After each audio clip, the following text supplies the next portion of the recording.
You have your Bibles, turn with me first of all to Mark chapter 14, where we'll begin the story this morning. Mark chapter 14, we'll be looking at verses 66 through 72 to begin with. You know, in this study of Victim to Victory, we have walked with Jesus through his life and ministry. We have seen how he touched and changed the lives of individual people through one personal encounter after another. And even while on the cross, Jesus brought the promise of pardon and paradise to a man suffering a sentence of cruel but just punishment. And then just last week, we celebrated the resurrection. And we are reminded that the life-changing power and grace of Jesus continues even after his crucifixion and death, because he lives, he reigns, and he continues to touch and change lives. This morning, we see how the resurrected Jesus moved one of his own disciples from being a victim of personal failure to the victory of forgiveness. You know, prior to the arrest and crucifixion, the disciple known as Peter was bold, outspoken, and exceedingly self-confident. He pledged unwavering commitment to Jesus, whatever might occur. When Jesus said to his disciples, "You will all fall away," Peter vigorously affirmed, "Even if all fall away, I will not." When Jesus specifically predicted his 3 denials, Peter emphatically and confidently responded, "Even if I have to die with you, I will never disown you." And yet later that very night, just a few hours later, after Jesus had been arrested and led away, Peter followed at a distance. And Mark chapter 14, verses 66 through 72 tell us, as Peter was below in the courtyard, one of the servant girls of the high priest came. And seeing Peter warming himself, she looked at him and said, "You also were with Jesus the Nazarene." But he denied it, saying, "I neither know nor understand what you're talking about." And he went out onto the porch.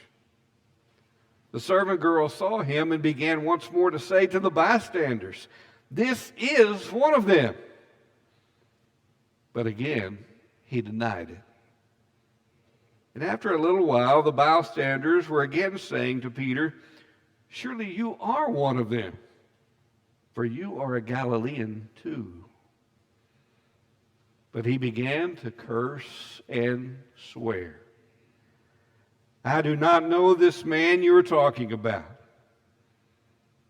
Immediately a rooster crowed a second time. And Peter remembered how Jesus had made the remark to him, "Before a rooster crows twice, you will deny me 3 times." And he began to weep. In a time of intense pressure, Peter's boldness turned to fear. His self-confidence turned to uncertainty, and his professed loyalty melted away into cowardly self-preservation. Peter was the most outspoken and well-known of the disciples, but he may be best known for this failure. The story of his denials is well known. And his story is a reminder that we are all victims of our own failures. Peter's example reminds us that even the best disciples stumble and fall. Even those closest to Jesus are not immune to failure. And like Peter, Every one of us have failed in what we have done. Peter denied Jesus, even calling down curses upon himself. And in our own fear, we too have disowned Jesus. By the things we have said and done, we have rejected loyalty to Christ in favor of temporary self-interests. Despite our noblest intentions and perhaps our boldest professions, we too have said and done regrettable things. What failures can you acknowledge this morning? What have you said that you wish you could take back? What have you done that you wish could be undone? That's where Peter was on that night when he was all alone. And like Peter, we have also failed in what we didn't do. Peter had pledged his loyalty to Jesus even unto death. Even if everyone else deserted Jesus, Peter would be true. And yet when the pressure was on, he failed to acknowledge even knowing Jesus. At times, our commitment to Christ has proven to be weak and shallow, as we too have failed to live up to our professions. Like Peter, we have followed Jesus as long as it was easy, as long as it was convenient or personally advantageous. We have turned back when it became difficult, demanding, or potentially costly. Our loyalty has at times been subject to our circumstances, our surroundings, our shifting priorities, and our ever-changing mood. Peter thought he was solid. Peter thought he was prepared.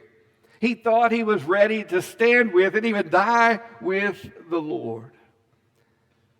But as Eugene Peterson noted in his book, As Kingfishers Catch Fire, no matter how prepared we are not prepared. We fail, often in what we do, often in what we fail to do. We don't live up to our intentions, to our professions, to our promises. And our failures are painful. The scriptures indicate that when the rooster crowed the second time, Peter remembered the words of Jesus. And he broke down and wept. You see, to recognize our failure is to recognize that we have denied the Lord, that we have let others down, and that we have damaged our own witness. When we realize that we have let self-interest consume us, our fears distract us, other priorities control us, the realization of our failure brings a weight of guilt and shame down upon us. We recognize we've blown it. And who hadn't been there? Who hadn't felt that? Who hadn't experienced it? And those failures threaten to define us.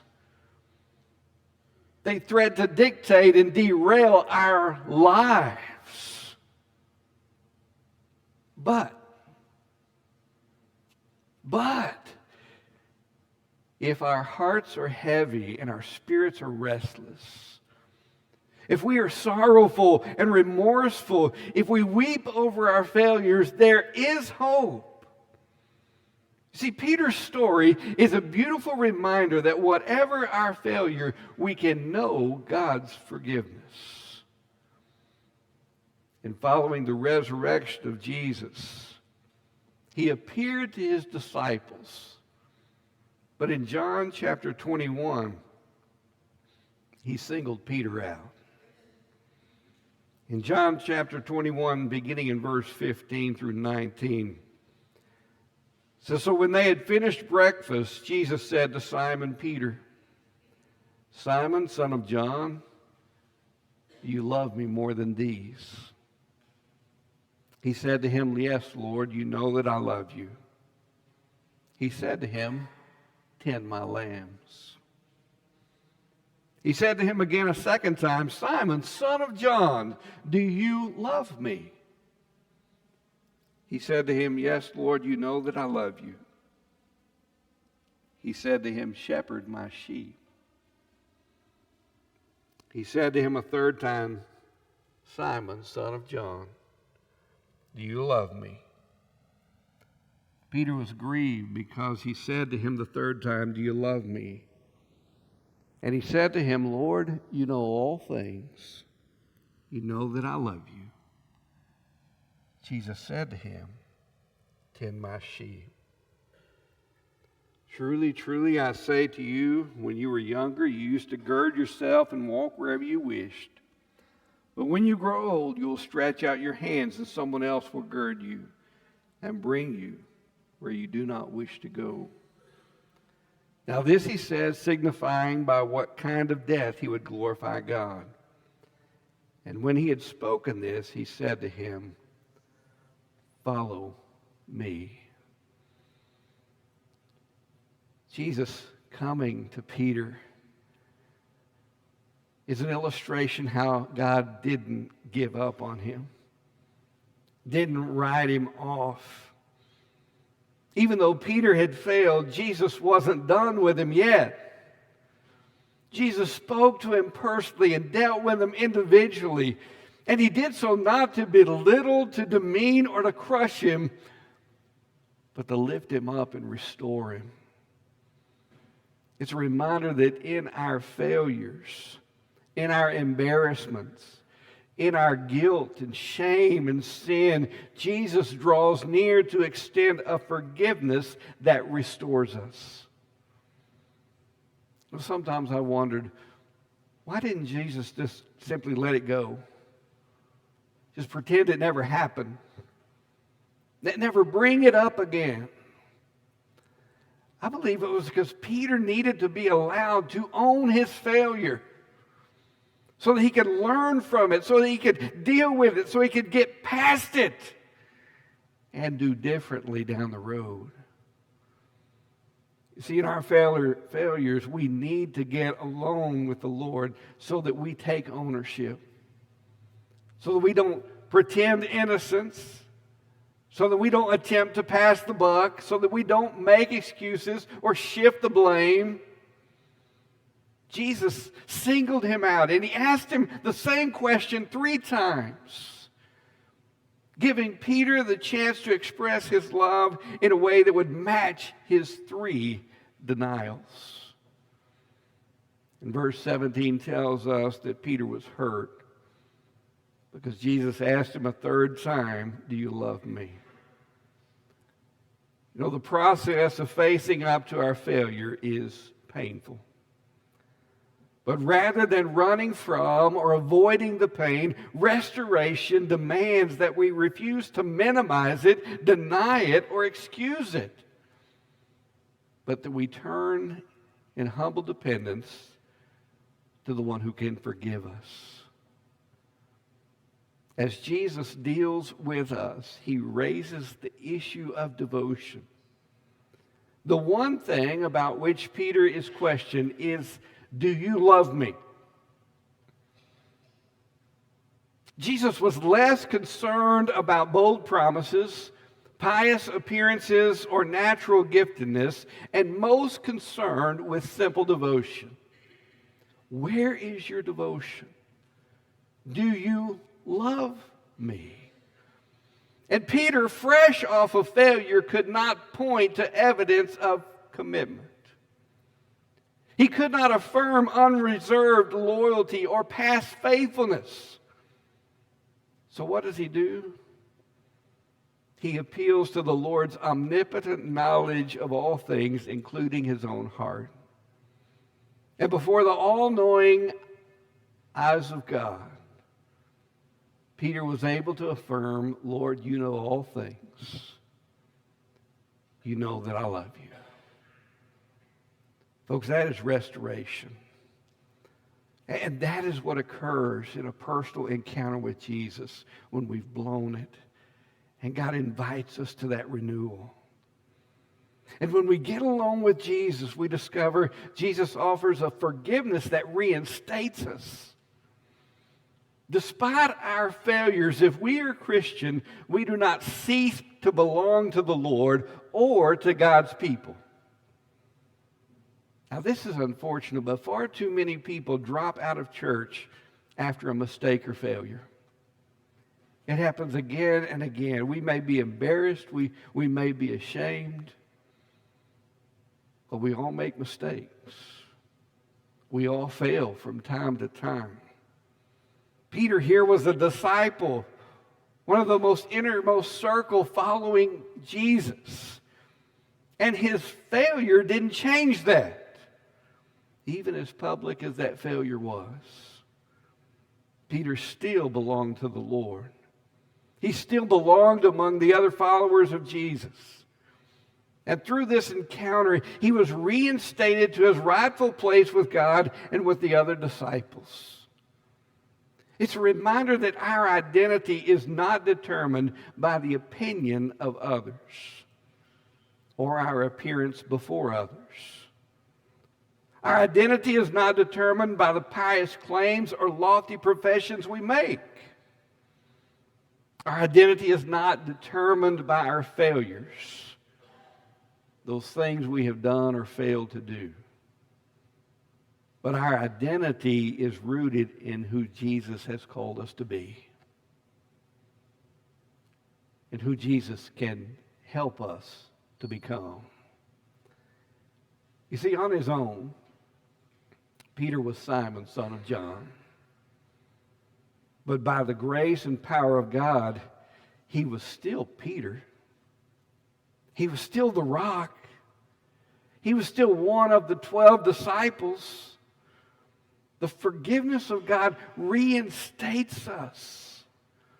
And when we get along with Jesus, we discover a forgiveness that recommissions us. You know, what's interesting in this passage is Jesus did not forgive Peter merely for his own sake or benefit, so that he could feel better about himself. It was not merely for his own well-being or his own peace of mind. Jesus forgave Peter so that Peter would be able to fulfill his role in God's ongoing work. After leading Peter to affirm his love, notice what Jesus told him. He commanded him, "Tend my lambs." Simon, son of John, do you love me? Yes, Lord, you know I love you. Shepherd my sheep. Simon, son of John, do you love me? Yes, Lord, you know that I love you. Tend my sheep. The words of Jesus stress that love of Jesus is expressed in compassionate service of others. Now, some of you care for livestock. My father-in-law raised cattle, and I helped work and feed sheep and cattle from time to time at my first church. Now, caring for livestock may not be particularly difficult, complicated, or glamorous, but it is relentlessly demanding. That's how my father-in-law got out of visiting his mother-in-law. I've got to stay and take care of the cattle. It is a daily responsibility. And so this image of tending sheep reminds us that the spiritual life is not lived out in grand promises, dramatic displays, or glamorous experiences, but in doing the little things every day. Jesus wanted Peter to tend his sheep. And in tending the sheep, Peter would learn faithfulness, discipline, and self-denial that would ultimately prepare him for that sacrifice anticipated in verses 18 and 19. where Jesus said to him, "Truly, truly, I say to you, when you were younger, you used to gird yourself and walk wherever you wished. But when you grow old, you will stretch out your hands. Someone else will gird you and bring you where you do not wish to go." Faithfulness, discipline, and self-denial that would lead to that ultimate sacrifice. See, Peter before had claimed that level of devotion. And here Jesus says he would reach that point of following Jesus even unto death. But it wouldn't come because of good intentions. It wouldn't come because of lofty promises. It would come about as a result of a life increasingly surrendered to God on a daily basis. And the little things, and the disciplines, self-denials, and sacrifices made every day for the sake of others. And along the way, love of Jesus is evident in attachment to him. In verse 19, he says, when he had spoken this, he said to him, "Follow me." Follow me. Once again, the emphasis is not on a spectacular event, but a daily walk, step by step. And these are the same words Jesus had spoken to Peter when he first called him as a disciple.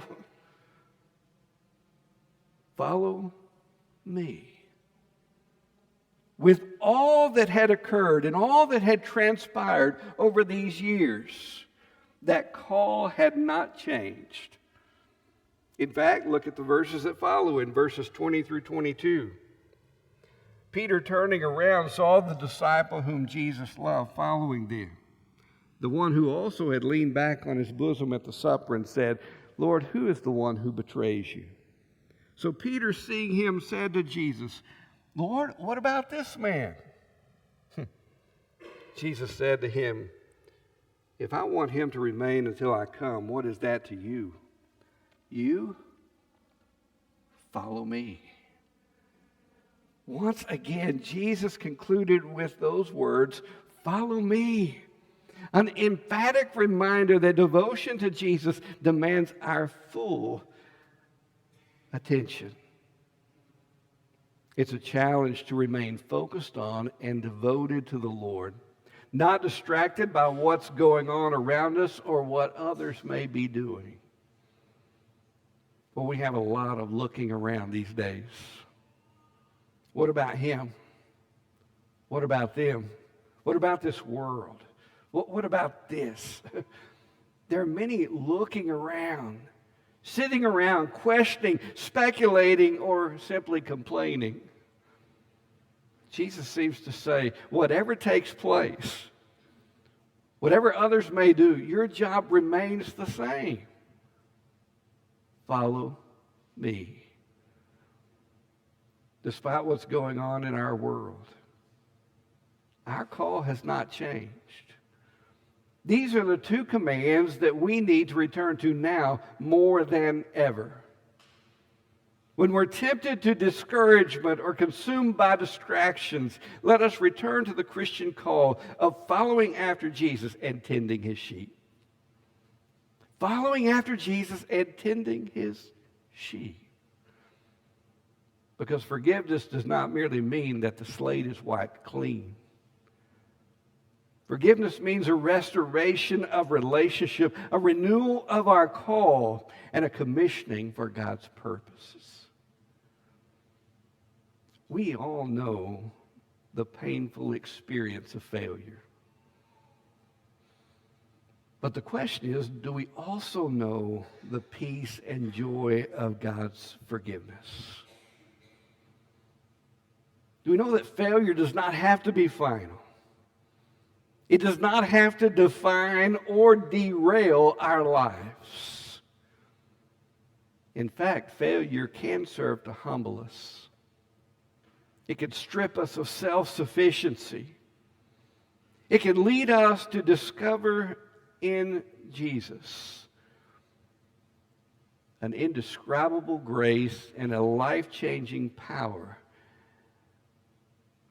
that can restore us, renew us, and recommission us to his purposes. Peter failed miserably, but his failure did not lead him to resign himself to a life of failure. He faced up to that failure, and he allowed Jesus to graciously change him into what he could be.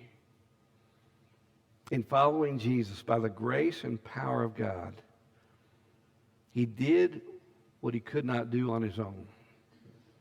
He became who he could not become by himself. He became the rock that Jesus saw in him, later serving to the point of giving his very life. Eugene Peterson has written, Peter, for as long as he lived, never forgot the link between that night of denials and this morning of grace. Has God moved you from failure to forgiveness? Have you experienced God's forgiveness, a forgiveness that restores you, changes you, empowers you, and compels you for his work? Don't let failure be final. Don't let discouragement get you off track. Don't let distractions lead you astray. Allow the grace of Jesus to move you to discover the victory of his forgiveness. Will you allow Jesus to move you from failure to forgiveness? Perhaps this morning you're carrying that burden. You feel the weight of failure, the burden of sin, and you're wondering, what do I do about it? Where can I go? I don't know how to get rid of it. I don't know how to find relief. Well, that's why Jesus came. That's why he came back and appeared to Peter, to deal with that, to lift that burden, to enable him to continue on. And maybe this morning you're like Peter, who was out there weeping. And maybe this morning God is calling you to look to him, to face up to that failure, to confess it, and turn to him for grace with full confidence, based on the experience of Peter, that there is forgiveness in Christ Jesus. And perhaps this morning God is calling you to reach out, to claim that, to depend upon him for that which you cannot provide for yourself. This morning forgiveness is available, whatever our failures, if we'll look to him in faith. Or perhaps you're here this morning and you're a person of faith and you know God's forgiveness. You can look back and say, man, I'm not who I used to be, and it's because of God's grace. I'm not having to pay for what I've done, and it's because of God's grace. Well, is that grace moving you to devotion and compelling you to serve? You know, countless people have responded like Peter, not content to rest in the forgiving grace of God, but moved by that grace to live lives of surrendered and dedicated service. I mean, it's why the Christian church continues thousands of years later. It's why Christian organizations continue to thrive. It's why people continue to surrender to ministry and serve in local churches and in their communities. Because the grace of God means we can do no other. If we've experienced his grace and we love him, we are compelled then to tend his sheep. Perhaps this morning God is moving you as a person of faith who've experienced God's grace and forgiveness to some form of ministry. God is saying, tend my sheep. Look around you. See the people in need. Look for opportunities to minister, to help, to extend my love and grace. Look for a chance to take care of my sheep. This morning, are you moved to serve? Are you moved to serve the Lord in response to his grace by serving those around you? And lastly, we might ask, how does this story inform us in dealing with the failures of others? I mean, if Jesus seeks to restore, to reinstate and recommission, what does that tell us about the community that bears his name and continues his mission? We ought to be a community that seeks not to crush, not to destroy, not to write off, but to restore, to reinstate, and recommission.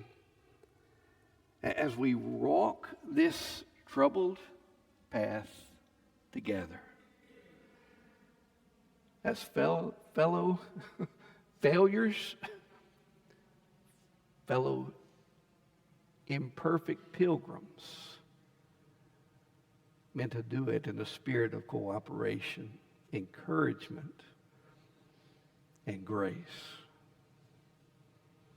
And perhaps this morning God is leading you to renew that spirit in how you look at and deal with one another, with those outside the church. Or perhaps this morning God is leading you to partner with us as a church family.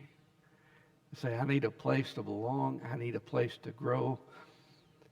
I need a place where we can focus on Christ in our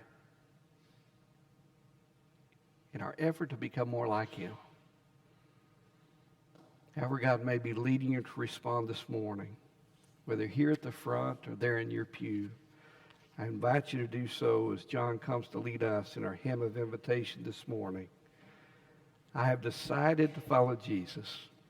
Would you stand together as we sing?